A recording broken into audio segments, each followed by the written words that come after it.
El fet de fer-li una ostomia a un pacient suposa un impacte per la seva imatge corporal molt important i això pot afectar la seva vida social, laboral, personal, familiar.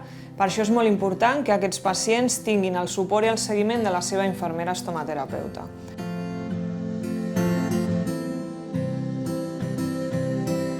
És molt important implicar també en aquestes visites a la família o al cuidador, perquè aquí el que fem nosaltres és fer un recolzament psicoemocional, sobretot, i donem tota la informació que necessita el pacient. Resolem els seus dubtes i després fem tota la part de l'educació sanitària. Fem una educació sanitària molt didàctica, perquè no ens agrada utilitzar imatges reals, sinó que utilitzem eines que tenim a la consulta i que ens ajuden a que el pacient ho pugui entendre. Expliquem quin és el tipus d'ostomia que li faran, perquè és molt important explicar el tipus, perquè hi ha molts tipus i no totes són iguals, ni totes es maneguen igual. Llavors, el que fem, utilitzem, per exemple, això és un estoma de plàstic que simula el que seria una ostomia i ells es poden imaginar que el que els sortirà per la panxa és un estoma de color vermell, que és una mucosa intestinal.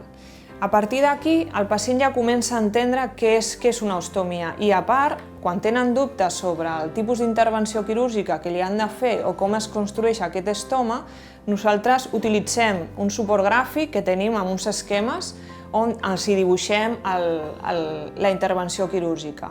I, per una altra banda, també utilitzem i els expliquem les bosses, els dispositius que utilitzaran en el postoperatori a la planta. Després hi ha molts tipus de bosses, de dispositius, però d'entrada volem que aprenguin el que utilitzaran al principi.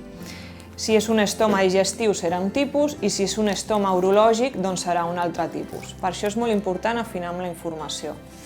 Després d'aquesta visita, el pacient normalment ja arriba més tranquil a la intervenció perquè ja ha rebut aquesta informació i amb els programes ERAS, colorectal i cistectomia, que actualment estan en marxa a l'hospital, doncs també ens ajuda perquè el postoperatori després sigui més fàcil i s'agilitzi i sobretot disminuïm aquest temps d'ingrés perquè ja ha rebut tota l'educació sanitària prèviament i després únicament es posar-la en pràctica durant l'ingrés. Igualment, com he dit abans, és necessari el suport del familiar o del cuidador sempre que es pugui.